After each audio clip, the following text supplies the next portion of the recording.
Can you imagine experiencing your life as easy and peaceful most of the time, even when things around you seem to be in chaos? It truly is a possibility. That is the gift of living with soul and ego in harmony, living in self-awareness without judgment. Get ready to listen, share, and experience the magic that is energy medicine. Now, here is the host of Soul Healing with Traci Trimble, Doctor of Energy Medicine, Traci Trimble.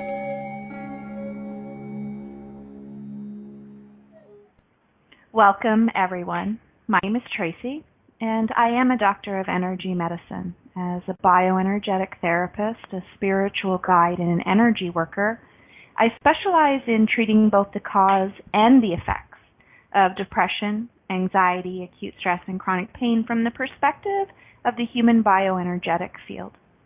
My passion is teaching energy medicine. My go-tos are Reiki, chakra balancing, and Hatha yoga. My gift is to see through the layers of energy that surround our physical bodies, called the bioenergetic field. And my superpower is the ability to connect, of course with your permission, directly to the voice of your soul energy. Whether it's whispering or crying out, I have the capacity to hear you. Then as a trained talk therapist, I have the joy of speaking with your ego energy, and my job becomes guiding you and teaching you how to bring your soul and your ego back into harmony. And that's exactly what this session called Soul Healing is all about. Educating you to empower yourself to evolve, body, mind, and soul. And this week's no different. It's going to be a discussion. I'm dissecting a poem. This poem was made famous by MaryAnn Williamson, but it is untitled. It is unknown as to who actually penned it originally. I love this poem, Reason, Season, or Lifetime, because it's a very powerful healing tool. It's a powerful reminder of meeting yourself where you're at, of gifting yourself present moment awareness and the capacity to witness all topics of energy work that I'm very passionate about and that you will find in previous sessions in your archives or in the documented areas in which these podcasts or radio shows are held. So let's talk about reason, season, or lifetime. We're going to start by reading the poem. I want to dissect it a little, bring up some moments of awareness, and then I'll read it again before we conclude the show and make some very specific connections with how we live our lives. So let's start with reading the poem. Again, it's called Reason, Season, or Lifetime. MaryAnn Williamson has made it famous, but the actual author is unknown, and it begins like this. People come into your life for a reason, a season, or a lifetime. When you figure out which one it is, you will know what to do for each person. When someone is in your life for a reason, it's usually to meet a need that you have expressed. They have come to assist you through a difficulty, to provide you with guidance and support, to aid you physically, emotionally, or spiritually. They may seem like a godsend, and they are. They are there for the reason that you need them to be.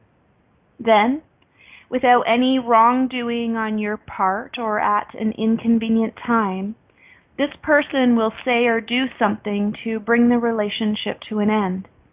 Sometimes they die. Sometimes they walk away. Sometimes they act up and they force you to take a stand.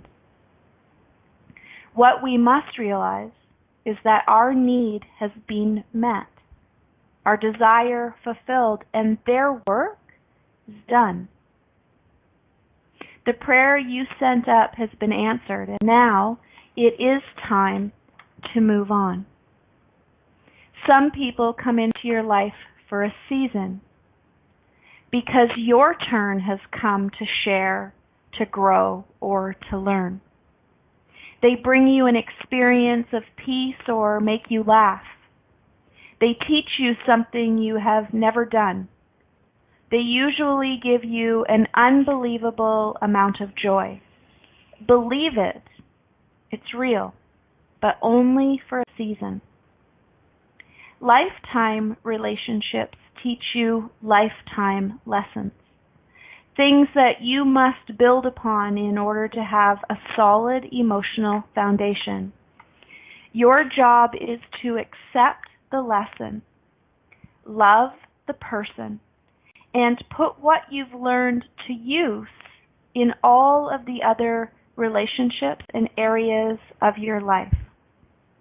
It is said that love is blind, but friendship is clairvoyant. I love this poem, and I use it very often with clients who are experiencing anger, blame, guilt, or grief. Because what happens is we misunderstand our role in this space and time as a human being, and we think that either we're here to please others at our own expense or that others are here to please us. And that just isn't the case. Each of us is here to fulfill an obligation to experience human being, the good, the bad, the beautiful, and the ugly. Our job is to experience something, to learn from it, to find the rainbow, to find the highest good. And that's challenging when we're talking about people in particular. And that's why I love this poem, is because it's all about people. It says people come into your life for a reason, a season, or a lifetime. And you're responsible for figuring out what each person's purposefulness is. Are they there to gift you, to meet a need that you have expressed? Or are you there to meet that need for them? I believe that everything does happen for a reason. I believe that whatever energy that we're vibrating in, whether it's beneficial and we're moving towards our highest good, that we're going to attract to us people that are going to give us lessons that continue to drive us towards our highest good. That doesn't always mean that that person is going to be exactly what we've asked for. We're going to get what we need. And by asking for what we need, we're creating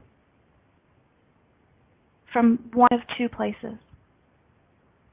We create either from a place of love, it's light, it is peaceful, it's harmonic, or we create from a place of fear. It's dark, it's heavy, it's chaotic. Those are the only two places that we come from. So if in desperation, from a space of grief or anger, we ask for something, we're going to receive what we need, but it's going to come to us in exactly the same vibration that we were in. So when we're stuck in sadness, in grief, in anger, when we're stuck in energies of blame or guilt, we're going to attract to us people that are going to gift those same energies to us. And it's our responsibility to pay attention, to learn the lesson. I had a client yesterday who has just processed through a breakup. Although they came into our session thinking that they wanted to fix the past and rekindle that relationship, when I asked what about that relationship it was that they wanted back, they were sharing what they wanted from a relationship, not what they were experiencing with that person. We cannot force other people into being who we want them to be and expect them to be our reason, our season, or our lifetime. We're responsible for that. When someone comes as a reason, this poem says that it's usually to meet a need that we've expressed. They've come to assist us, to guide us, or support us. It's still up to us how we receive that information. What's most important is that we have to actually recognize, to notice that this gift is being given to us. We meet people, well, I guess it depends on how social you are. I was going to say we meet hundreds of people a day. I meet hundreds of people a day. I guess that may not be necessarily true for others. But we meet hundreds of people in our lifetime. Every single one of those people are purposefulness. Either our purposefulness for them or their purposefulness for us. These are the coincidences that create the place from which we operate. If you're creating from a place of love, those coincidences are going to assist you, guide you, and support you in positive ways. But if you're not capable, willing, or interested in moving towards love consciously, and you're caught up in unconsciously moving for fear, you're going to attract to you more pain and suffering. But you're still going to get the lesson. So if that person comes into your life, and although it doesn't feel like it was a good experience, they still gifted you some awareness, should you choose to see it. They still gifted you lessons to learn. The accumulation of a whole bunch of reasons gives you the information that you need for the season. The season is where you take those lessons and you experience and express them. And that then leads into the lifetime. Each interaction with another human being is another stepping stone in who you're going to become. You are the one that must choose whether that is a beneficial lesson or a non-beneficial lesson. So let's talk about that for just a minute. Lessons. Beneficial means that you got what you needed out of it because it redirected you back to your highest good. Non-beneficial means that it directed you or redirected you away from your highest good. Those are only two ways in which we go, beneficial or non-beneficial. It's us as humans who have decided whether that feels good or feels bad. Everything happens for a reason. Every person that comes to you is to either guide you closer to love or further from fear.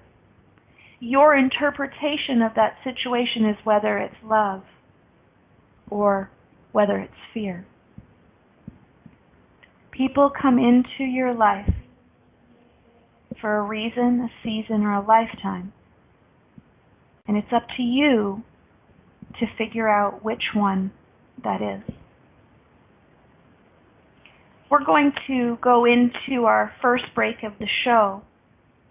When we return, we're going to talk about the three primary types of relationships, how people play out in our lives, and the importance of those relationships energetically. You are listening to Soul Healing with Traci Trimble. We'll be right back.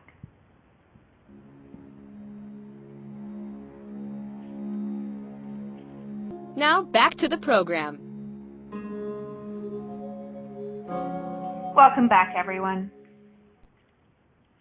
I'm Traci, and you're listening to Soul Healing with Traci Trimble, Doctor of Energy Medicine.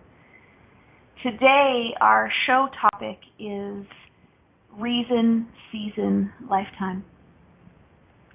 People come into your life for either a reason, a season, or a lifetime, and when you figure out which one it is, you'll know what to do for yourself and for that person. Now, people, human beings, can be categorized into one of three areas.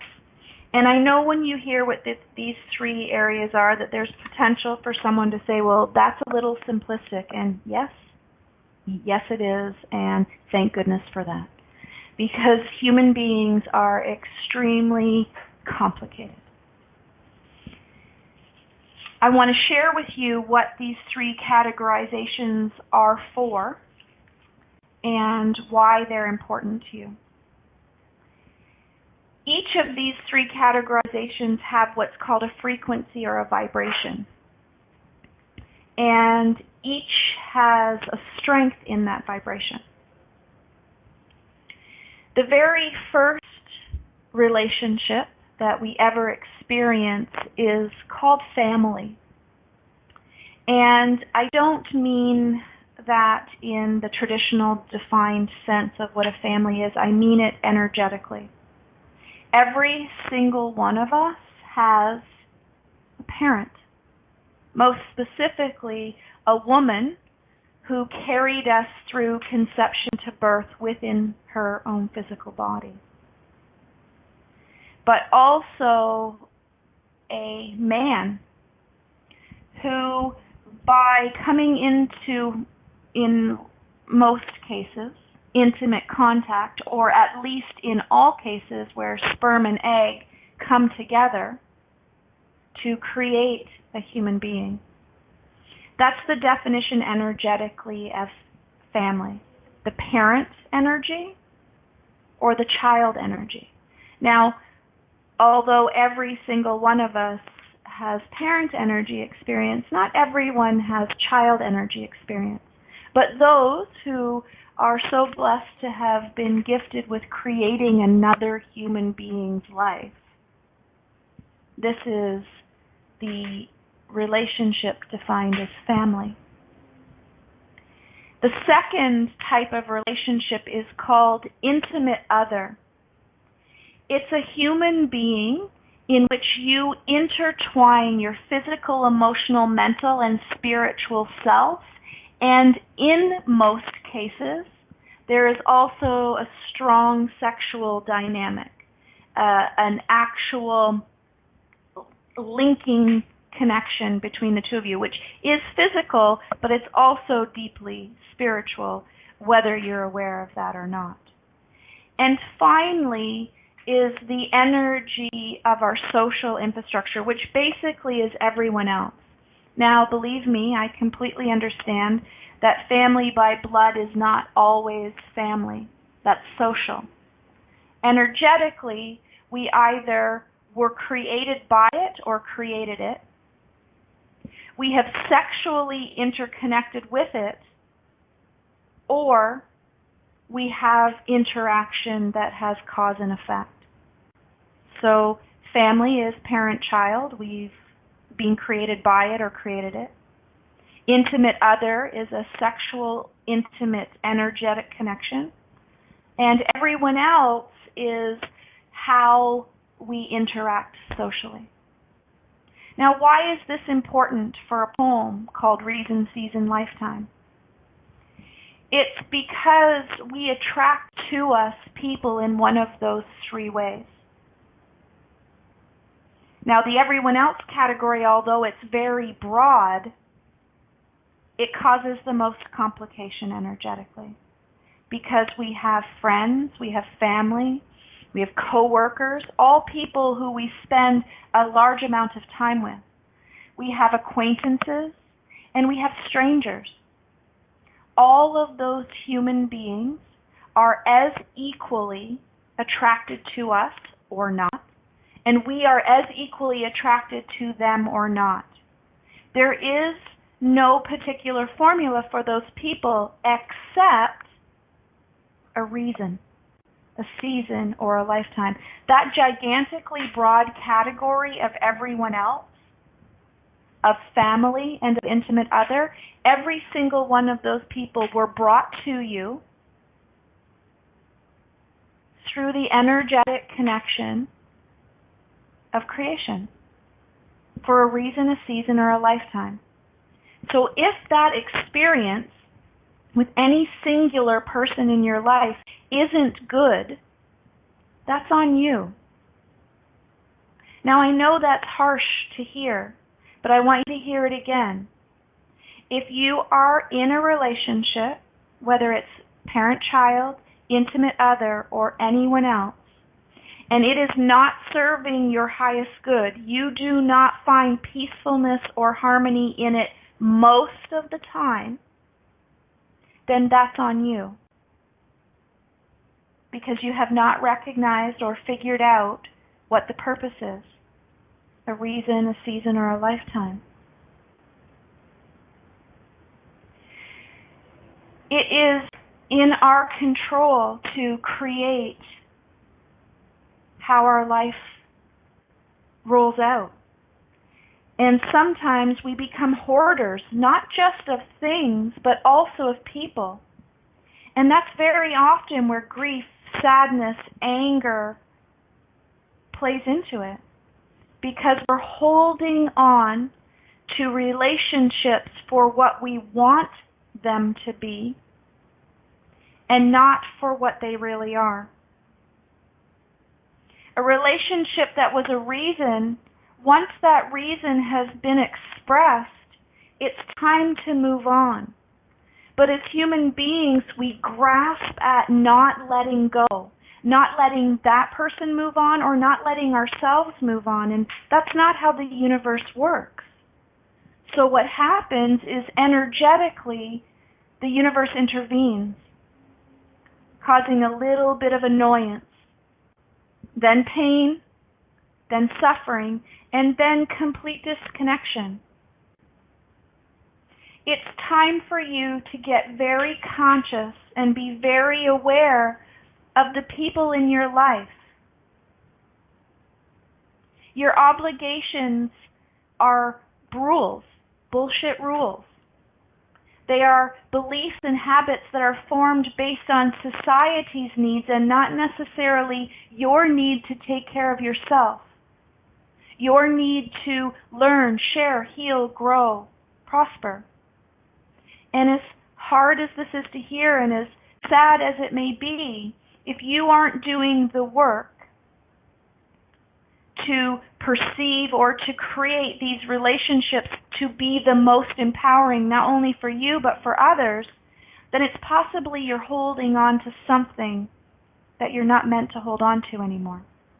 This is extremely potent and powerful in intimate other relationships.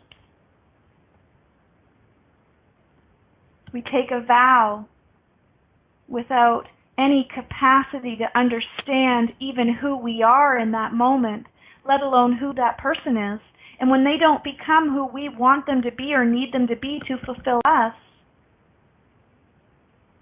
then it breaks down.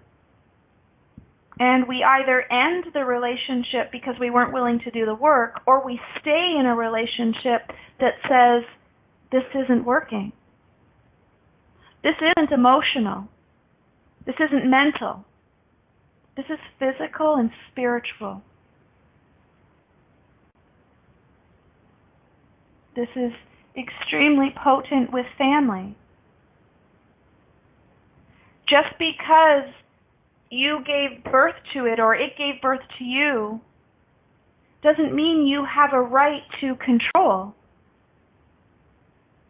Each of us has our independent and individual purpose of creating our own path, of fulfilling our own destiny, of paying attention to our own reasons, seasons, and lifetimes. If every single one of us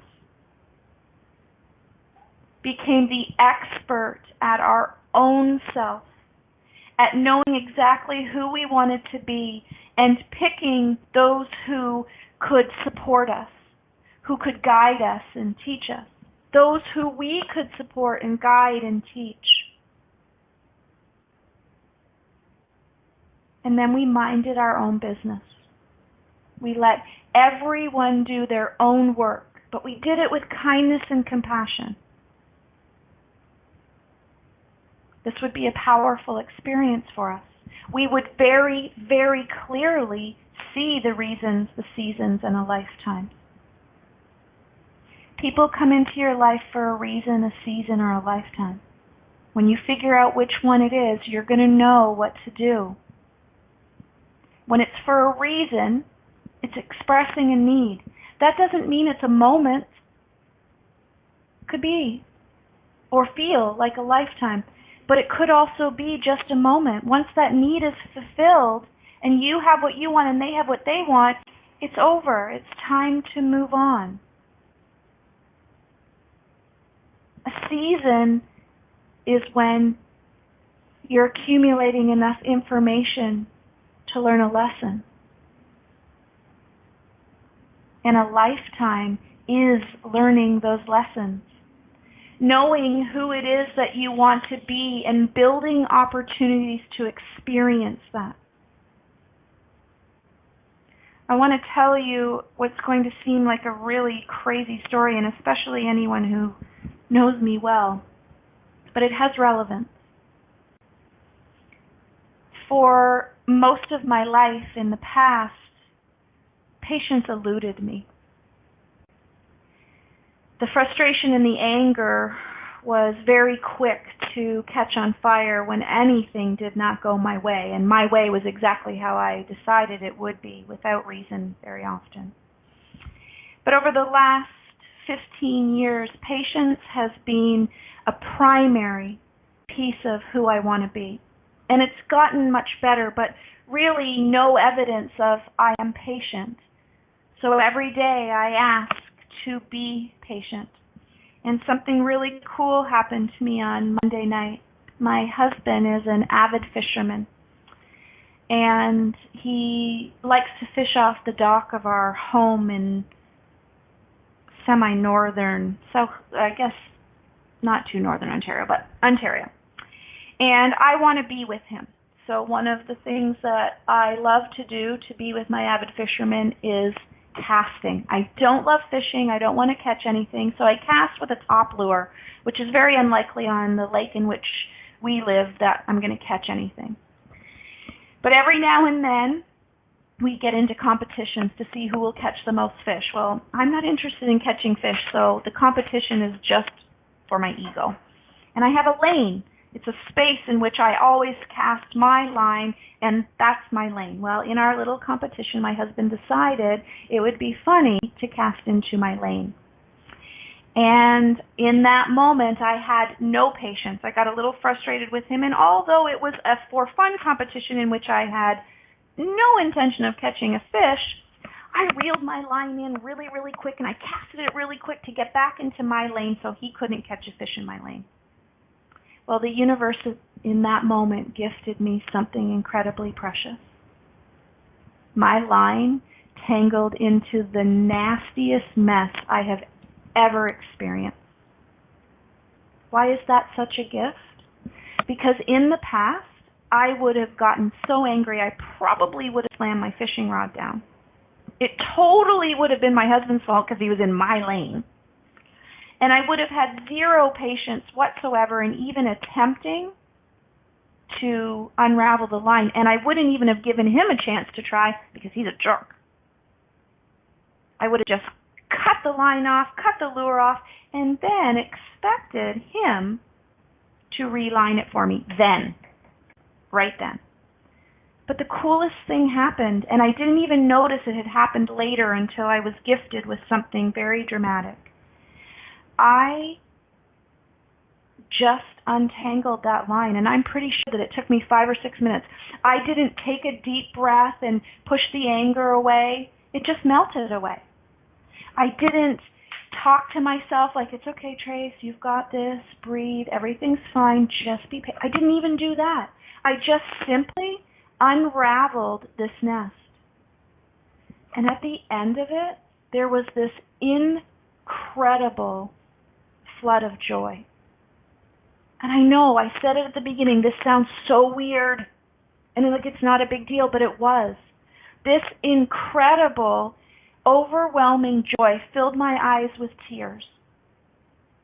Not because I was sad or because I was angry, but because in that moment, I knew that I no longer had to talk myself into patience. It just happened. I was patient. So in that moment of me fishing, which yes, I know that might be funny looking,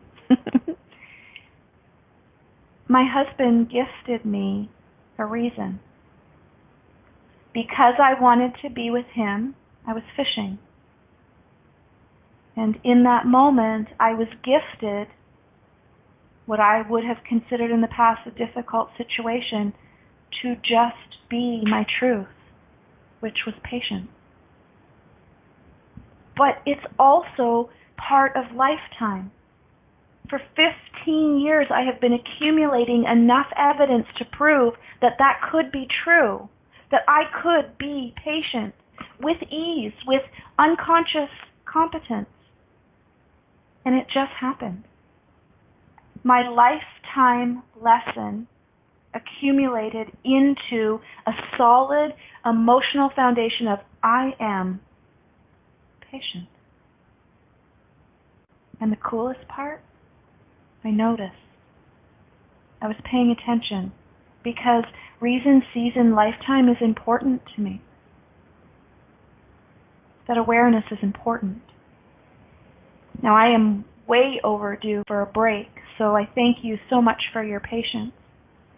We'll take our second break of the show, and when we return, we're going to talk about the gifts that are on the surface or that we have to dig really deep for in this lesson called Reason, Season, Lifetime. This is Soul Healing with Traci Trimble. We'll be right back.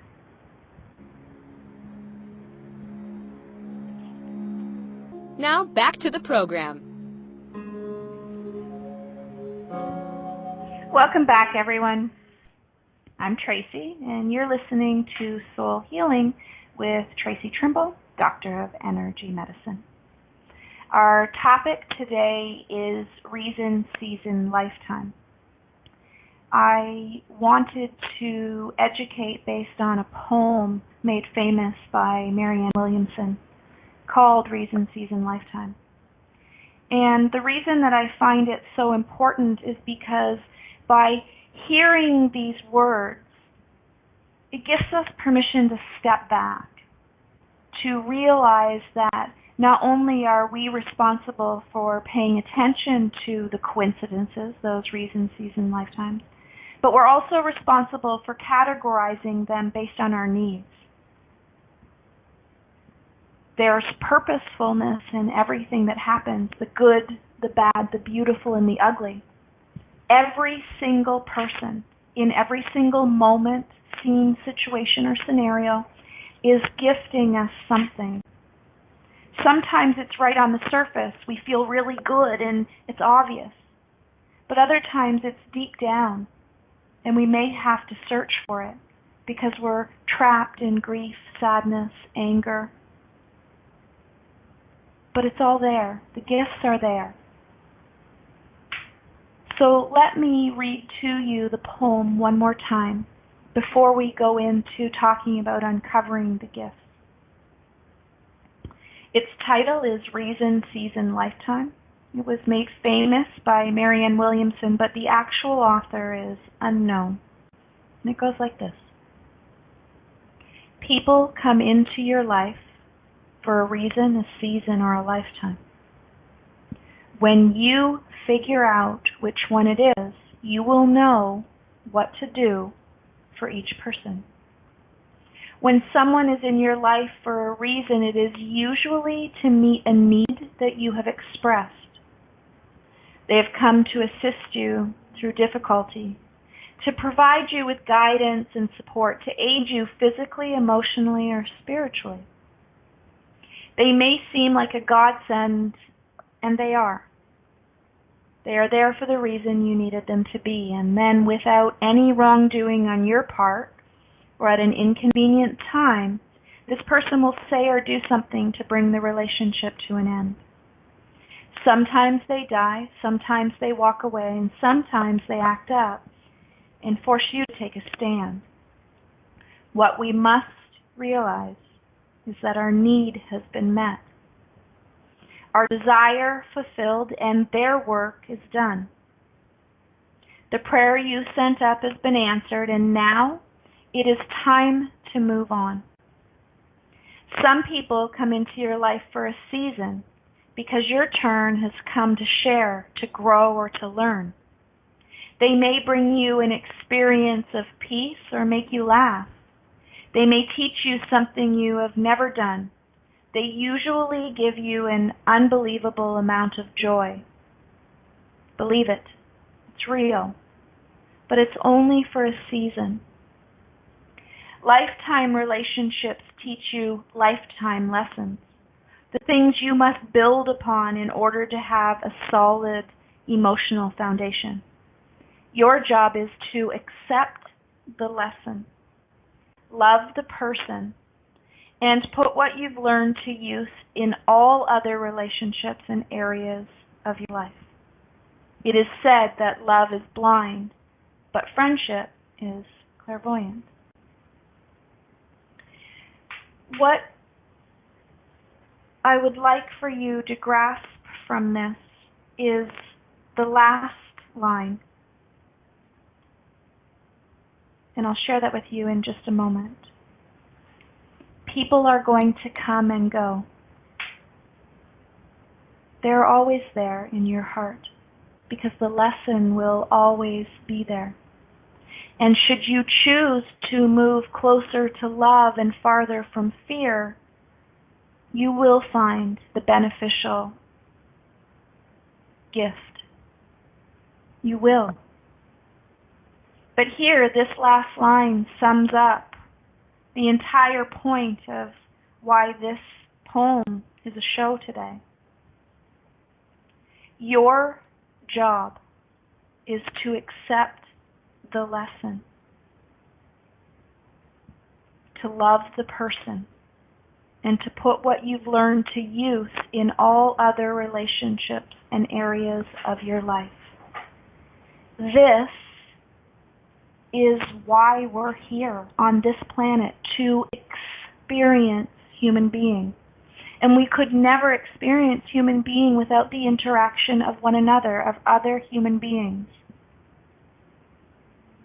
But your job is to not only accept the lessons, but to search them out, to pay attention to the coincidences that are going to draw you to the people, the places, the things, the scenes, situations, and scenarios that are going to guide you to even greater and higher good. But when you learn the lesson, and most especially if we've labeled it bad or ugly, it's easy to learn good and beautiful lessons, but it takes a better person. A person that's moving towards love and not fear, to really, truly, and deeply accept the bad or the ugly lesson. But most importantly, once that lesson has been learned, love the person. Find gratitude in the depths of your being, whether it was good, bad, beautiful, ugly, or not. If it's right on the surface, it was easy, but if you have to dig down, give gratitude. Love that person for what they've gifted you. But most importantly, recognize what you've learned. Give yourself space, the capacity to remember, to use that lesson in all areas of your life, not just in that moment, in that reason, season, or lifetime. If you ask for what you need, you're going to receive it. And most likely, it's going to come in the form of another human being. And it's not always going to be good and beautiful. But bad and ugly doesn't mean harm and suffering either. If there's someone in your life that doesn't make you feel good, figure out what the reason is that they're in your life. Give yourself permission to process through that season, share, grow, learn, and then take a lifetime lesson. It's yours to receive. And there are bazillions of them out there. Choose your people wisely. Find like-minded people that are going to support you in learning, sharing, healing, growing. Be a supportive person. Be someone others would choose to guide, teach, heal, and protect them. But don't feel like that's your responsibility. Focus on your own reasons, your own seasons, your own lifetimes. We're going to move into our third break of the show. And we are going to talk a little bit about self-mastery when we get back. Not only because our next two sessions together are going to be about self-mastery, but I want to tie in why, starting with recognizing and figuring out who people are in your life, reason, season, or lifetime, is going to help you become the master of your own self. We'll be right back.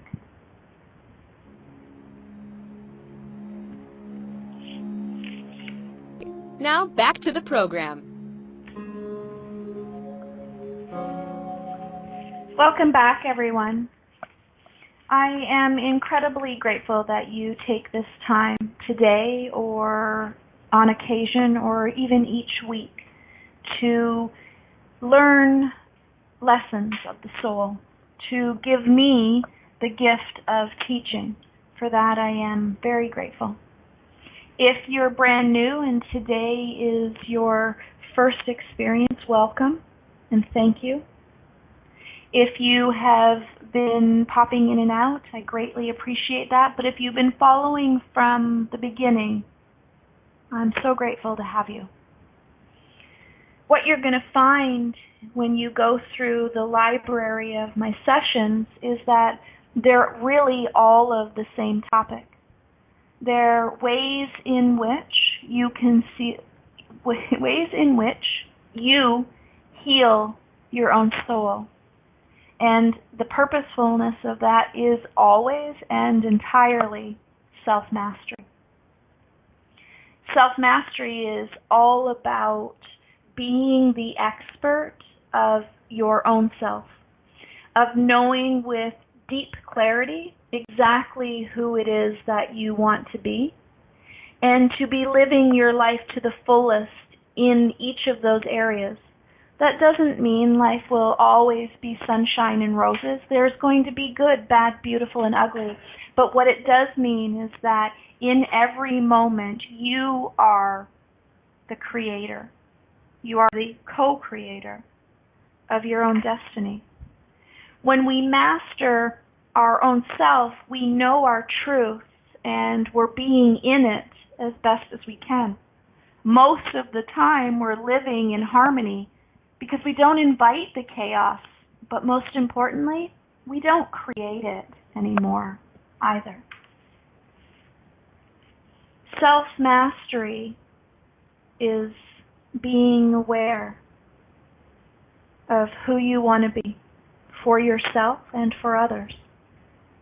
The reason that I pulled this poem in today is because I don't think a lot of us realize how important knowing who we want to be is in attracting to us who we attract, the reasons, the seasons, and the lifetime. It's up to you to figure out who each person is in your life and how they affect you, how you affect them. For the next 2 educational sessions in Soul Healing with Traci Trimble, PhD, we're going to be talking very specifically about self-mastery, about the art of being human. Specifically in self-mastery, there are 12 main areas of life that have huge causes and effects on every single individual. These were originally, I'm sure, social dimensions, but they have a very strong energetic vibration. They are also an incredibly powerful guideline. I'm going to share them with you in the order in which I teach my students to process through. The first area of importance is our physical well-being. The next is our emotional stability. Our mental capacity is third, and our spiritual connection is fourth. The fifth most important area of our life is our character. And the reason that these are the first 5 is because they are the only areas of our life in which outside influences are irrelevant, should we choose that to be true. The next 3 areas start to bring our personal relationships into play, where reason, season, lifetime influences us. First, it's our parent and or child relationship. It is our intimate other relationship. And finally, it's our social relationships with everyone else, who we want to be in those areas. Next is the career in which we choose to express ourselves and support ourselves, which leads to our finances. That then moves into the quality of our life, and finally the vision in which we live in. These 12 main areas of life are affecting us, and if we are unaware of who we are and who we want to be in each of those areas, then we're letting ego control us. My goal is to teach you self-awareness, to bring soul and ego into harmony so that you can reprogram soul and ego as one entity, so that you can bring your truth into every area of life that affects you. And the purposefulness is to create a peaceful sense of ease and joy. So next week, I hope that you're going to join me as we go through these 12 areas, what they are, why they're important, and where your work is. The week following that, we're going to go through the 3 primary foundational pieces: your physical well-being, your intimate relationship, and your career. It looks like it's that time again. As always, I am so incredibly grateful to have spent this time with you. I trust that you got exactly what you needed from me today, but if for any reason you haven't, or you have questions, concerns, or ideas, please don't hesitate to reach out to me.